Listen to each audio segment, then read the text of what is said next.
বাংলা চলচ্চিত্রের অমর নায়ক সালমান শাহর মৃত্যু নিয়ে দীর্ঘ ২৮ বছরের জল্পনা কল্পনার অবসান ঘটল।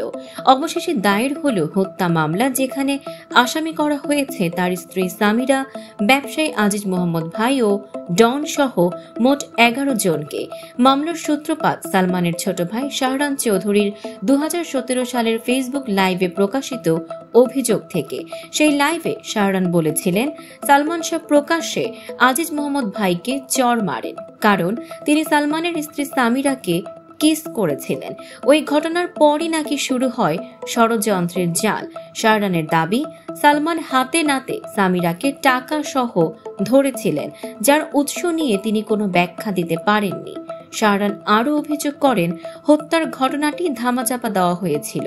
সালমানকে ঢাকা মেডিকেলে নেয়ার পর পরিবারের সদস্যদের সরিয়ে দিয়ে তড়িঘড়ি করে পোস্টমর্টেম করা হয়।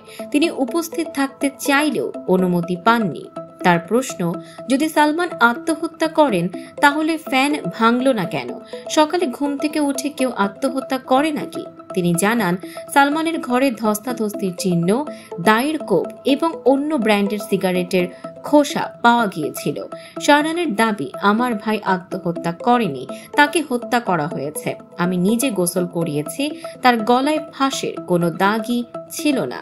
এই মামলার পর নতুন করে সালমান শাহর মৃত্যু রহস্য আবারও আলোচনার কেন্দ্রবিন্দুতে উঠে এসেছে।